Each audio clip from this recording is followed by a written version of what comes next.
Televisión, hablando justamente de la coyuntura política.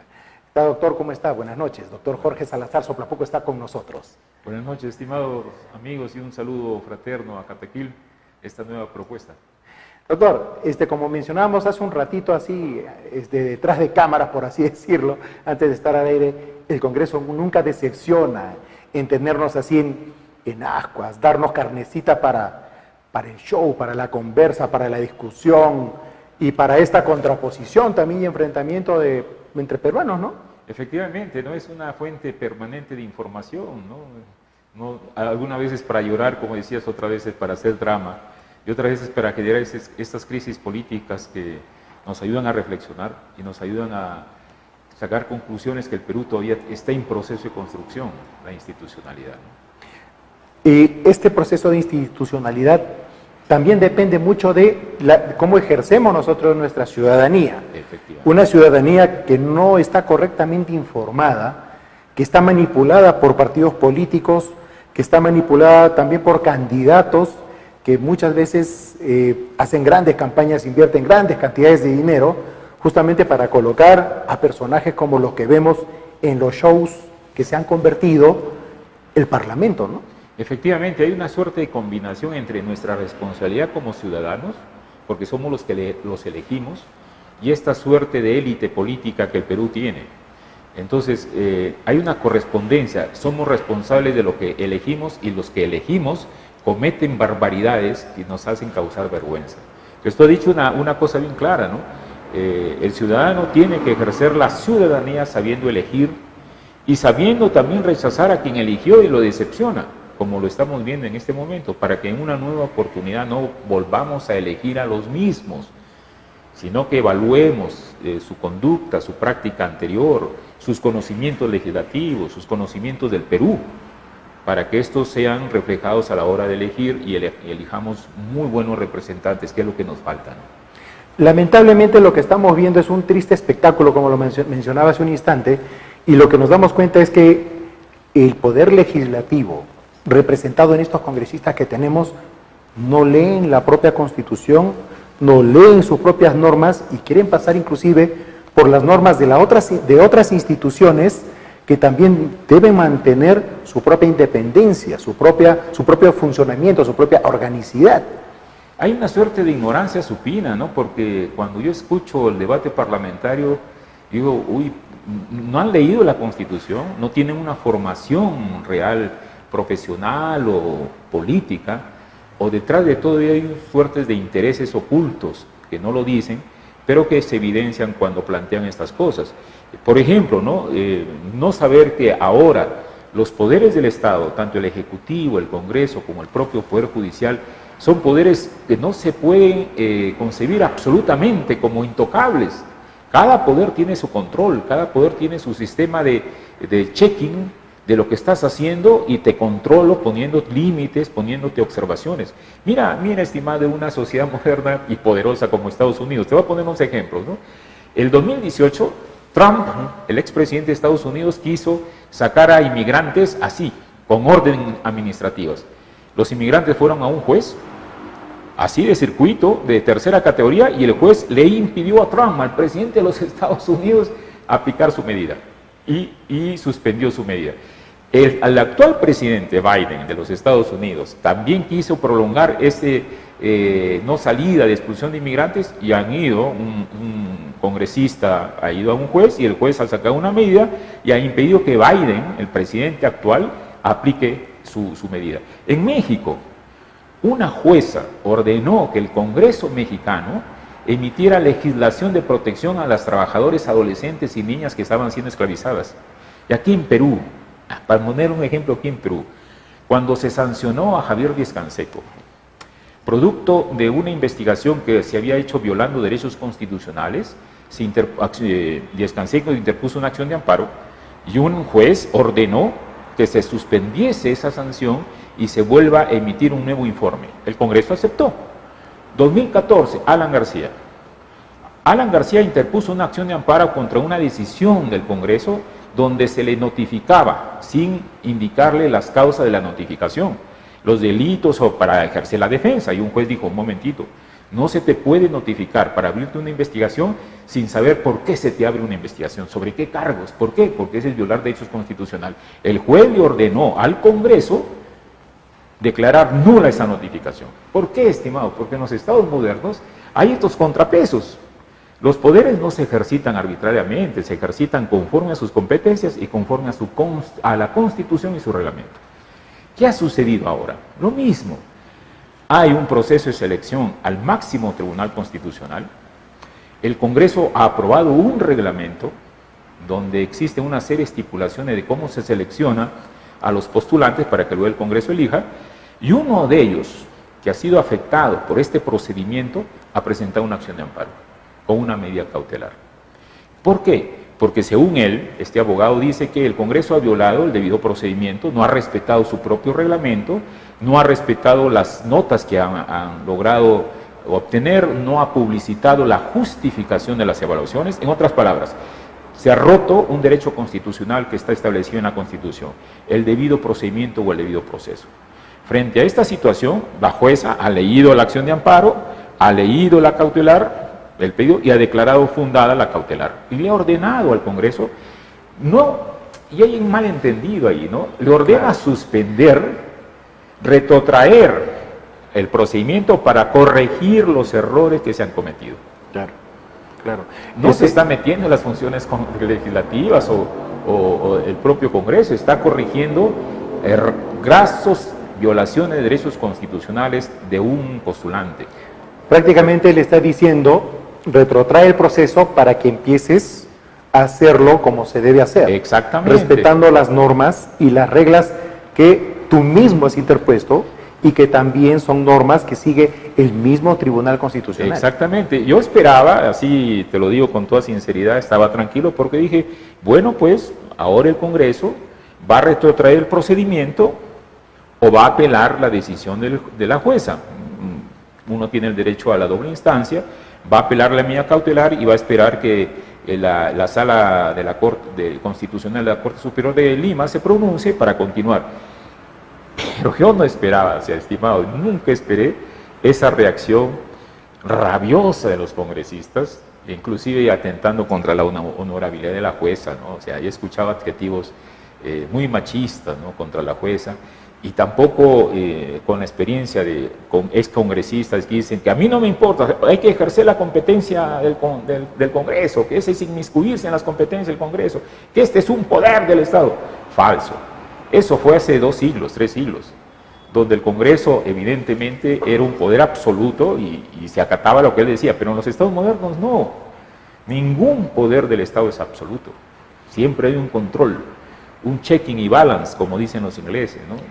Y eso hay que aceptar. Se dice muchas veces que justamente esta cuarta legislatura, que no debía darse, se ha dado justamente para que se den las diferentes acciones e iniciativas del Congreso para romper ese equilibrio, este contrapeso político que debería haber entre los diferentes poderes del Estado. Claro. Que es lo que estamos viendo y es lo que se quiere hacer con estas leyes que quieren sacar antes que se vayan así por las patas de los caballos, ¿no? Exactamente.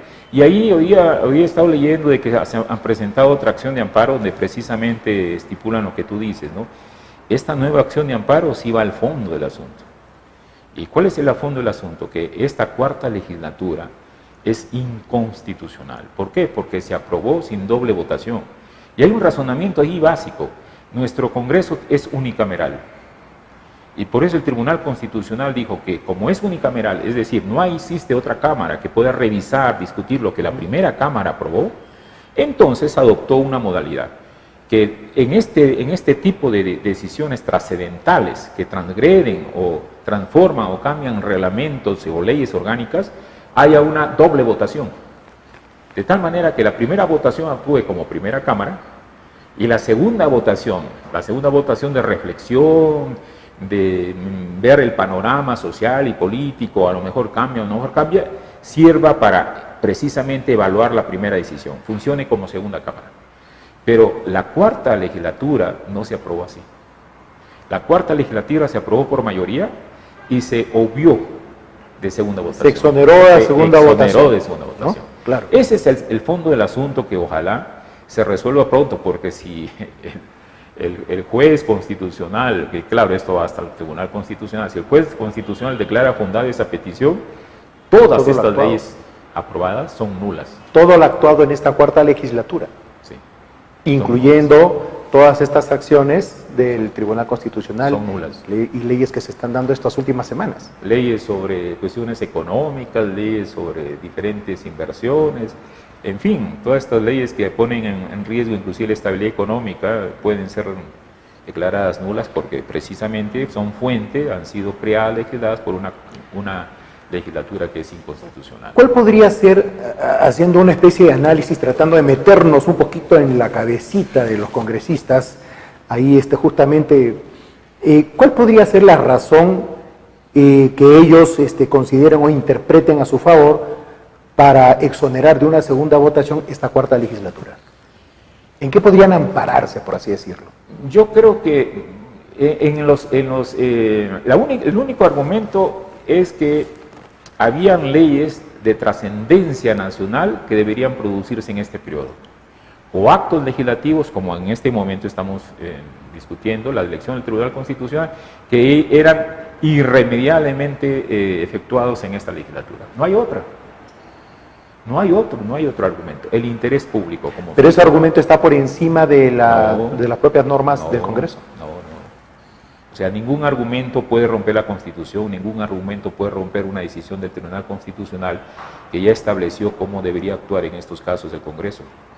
Y por tanto, francamente, lo que se viene en la discusión va a ser trascendental, ¿no? Y ojalá se haga pronto, porque si por más que se prolongue, genera más crisis política, porque se pone en duda las decisiones del Congreso.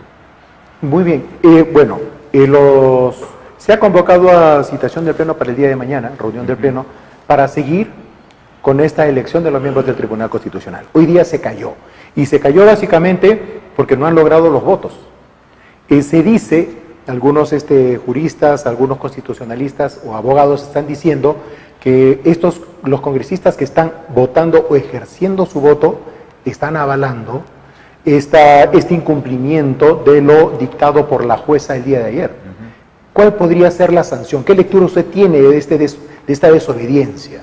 Los que han votado sí, no o abstención ya cometieron el delito. Hay un delito establecido en el Código Penal, ¿no?, que es el delito, la desobediencia a la autoridad. Él conoció por desacato. El desacato o desobediencia a la autoridad, están desobedeciendo una orden judicial, está penado, establecido en el Código Penal, creo que es de 4 a 8 años, más pena de inhabilitación por el ejercicio o cargo público. Los congresistas que han votado a favor, en contra o en abstención, están ahorita les van a aperturar una investigación porque hay una denuncia ya con respecto a esa comisión de delito. Ese por un lado. Pero por otro lado hay una infracción constitucional. Hay 3 artículos claves. El 38, artículo 38, que dice: todos debemos actuar conforme a la Constitución, todos debemos obediencia a la Constitución, a las leyes y al orden jurídico del Perú. Los congresistas deben hacerlo porque son los primeros magistrados de la nación, artículo 39. Pero también hay otro artículo, el artículo 138.2, que dice: ninguna autoridad puede suspender, cortar o intrometerse en las decisiones jurisdiccionales. Ya hay una decisión jurisdiccional. Suspéndase el proceso de elección y vuelva y retrotráese al periodo donde no se está violando derechos constitucionales. Esa orden debió haberse cumplido. El Congreso no lo ha hecho. Está desacatando una norma constitucional que dice: nadie puede, 139.2, nadie puede inmiscuirse en las decisiones jurisdiccionales, ni cortar procedimientos, ni obedecer las órdenes judiciales. Esa es otra norma constitucional que ha infringido el Congreso de la República. Y por tanto se configuran 2 situaciones: un delito y una infracción constitucional. Ambas situaciones conllevan penas, inhabilitación, inclusive cárcel, y la otra puede ser una sanción política de inhabilitación en 15, 20 años, como le sucedió a Vizcarra. Claro, a Vizcarra lo han inhabilitado 30 años por incumplimiento de la Constitución. A ver si lo aplican ahora, pues, ¿no? Y finalmente, mira, ¿qué pasaría si le eligen mañana? Constitucionalmente genera una situación, ¿no? Dice el artículo, creo, 51, que dice: nadie debe obediencia a la autoridad que, habiendo sido elegida, es elegida violando la Constitución o la ley. Entonces los magistrados que van a elegirse mañana, si salen elegidos, traen esa nulidad en su elección. Entonces nadie le va a prestar atención a ellos. Y en segundo lugar, yo dudo que el Tribunal Constitucional los juramente, porque ya pasó una vez. Cuando se disolvió el Congreso, cuando Vizcarro disolvió el Congreso, lo disolvió precisamente porque el Congreso iba a elegir inconstitucionalmente a los miembros del TC y eligieron a uno. Claro. Cuando este uno fue al TC y pidió que lo juramenten, el TC dijo: un momentito, yo no te puedo juramentar porque tu elección ha sido fraudulenta. O sea, ya hay un precedente. Hay un precedente. Hay un precedente. Entonces yo dudo que si mañana eligen a los tres que pretenden elegir, en primer lugar, nadie va a obedecer su juramento, su decisión, y en segundo lugar, el Tribunal Constitucional no lo va a juramentar porque precisamente su elección ha sido fraudulenta, violando la Constitución. Muy bien. Bueno, ahora dice, ¿no? OCMA abre investigación y justamente es la información que estamos leyendo. Inclusive ha intervenido la oficina de esta jueza, de la jueza Mariem de la Rosa Bedriñana, que es justamente esta que ha interpuesto esta acción de amparo, ¿no? ¿Acción de amparo es lo correcto? Sí, ¿no? amparo. Para detener este proceso de elección de los miembros del Tribunal Constitucional. ¿Hasta dónde podría llegar esta acción de la OCMA? Yo veo más que eso una especie de darle en la yema del gusto a algunos congresistas, tal vez. ¿Por qué está haciendo la OCMA? ¿Estaría encontrando la OCMA motivos para hacerlo? Yo solamente saco una conclusión: es figuretismo de un organismo que no ha sido operante en los últimos años. O sea, la OCMA o la DECMA en las regiones son inoperativas. O sea, la corrupción en el Poder Judicial, el Ministerio Público es tan grande y ellos no hacen nada, ¿no? Y que es decisión ahorita de introducir, primero, de abrir una investigación preliminar. ¿Sobre qué?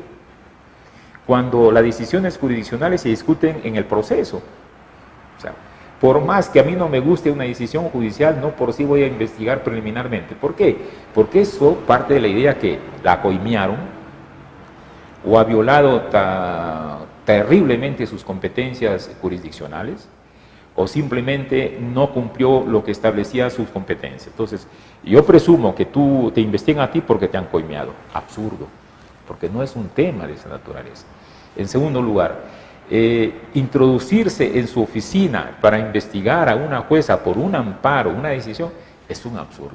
Sinceramente es un absurdo. Entonces, para mí, la OCMA está exagerando en sus competencias, y yo sugiero que esa actuación sea revisada, porque se está señalando precedentes y está generando temor a los jueces. O sea, la jueza ha cumplido lo que los constitucionalistas llamamos el control difuso. Todos los jueces tienen competencia para cumplir la Constitución. Y es un artículo 138 de la Constitución. Los jueces, frente a una duda, prefieren la Constitución. Es un mandato, es un deber constitucional. Si por eso la OCMA va a intervenir, está generando temor, miedo, y yo considero que es una práctica indebida que alguien, ojalá que la Junta Nacional de Justicia, pueda decirle un jalón de orejas, decir: oye, modérate porque esa no es tu actuación, ¿no? ¿La OCMA depende de la Junta Nacional de Justicia? No, pero depende del Poder Judicial, es un órgano estructural del Poder Judicial, pero su acción puede ser evaluado porque son magistrados. La presidenta de la OCMA es una jueza suprema, son magistrados, y los magistrados deben cumplir sus competencias y el debido procedimiento, ¿no? Muy bien. Como reflexión final, doctor, y justamente para terminar esta interesante conversación que nos ha dado muchas luces de lo que está pasando ahorita. Bueno, ya elegimos un nuevo Congreso, ya tenemos a todos los congresistas que van a ir a ocupar los escaños de los que estarían saliendo ya, los que ya van a salir este 28 de julio indefectiblemente. Ahora, al parecer no tenemos muchas esperanzas de que la situación mejore. ¿Qué es lo que debe pasar? ¿Qué es lo que debe hacer? ¿Cómo debe actuar el Estado en su conjunto para que justamente haya esta recuperación de institucionalidad a partir del respeto por las normas y por nuestra propia Constitución Política del Perú? Yo creo que a partir de la juramentación del nuevo presidente de la República tiene que abrirse una fase de reunificación. O sea, estos 3 meses han sido muy duros para el país. Ha habido una división fuerte socialmente hablando, una división política, y se han construido enemigos a veces que no son en realidad. Los peruanos no podemos ser enemigos de otros peruanos. Entonces yo creo que el primer paso del nuevo presidente es llamar a la conciliación nacional. Tiene que ser un gobierno de unidad nacional, como se decía antes, con gente nueva, con gente acreditada, que no tenga ninguna pulga, por no decir menos, antecedentes penales, investigación, estar metido en nada, no, gente nueva, para que convoque a una unidad nacional. En segundo lugar, debemos aprender que cada poder del Estado tiene sus competencias y existe este control, ¿no?, natural, ¿cierto? En tercer lugar, si es necesario modificar la Constitución, hay que hacerlo debidamente, respetuosamente y sabiendo que la correlación de fuerzas es la que a veces hace que tú tomes decisiones. Si no es posible una nueva Constitución porque la correlación política de fuerzas no es para ello, al menos se plantea algunas modificaciones para darle viabilidad al país, porque eso lo requerimos urgentemente. Políticas públicas en salud, felizmente ya están vacunando cerca de 4 millones de peruanos. Necesitamos urgentemente una política pública de generación de inversión y empleo. Necesitamos urgentemente una política pública que genere mayores ingresos al Estado, porque si el Estado no tiene ingresos, nuestra deuda pública va a incrementarse y eso no es estable. Y finalmente, requerimos que las nuevas autoridades electas y el nuevo Congreso no cometan el terrible error que cometieron con PPK. O sea, iniciar la gobernanza con una confrontación entre Congreso y Ejecutivo. Porque en mi opinión muy particular, estimado amigo, el Perú ya no tendría otra segunda oportunidad. O sea, si no hay una unidad entre Poder Ejecutivo y el Congreso, se puede venir un conflicto social donde habría muchísima tragedia para el país. Bueno, doctor, justamente con este llamado a la unidad, a esta reunificación, nos quedamos y esperanzados justamente en que la situación a nivel nacional mejore, con una mejor actuación de nuestros políticos. Muchísimas gracias por acompañarnos el día de hoy. Doctor Jorge Salazar Soplapuco estuvo con nosotros. Muchísimas gracias. Esperamos nuevamente tenerlo por aquí en 2021, doctor. Muchas gracias. Muy bien, estimados amigos, es así como estamos llegando a esta edición final de 2021.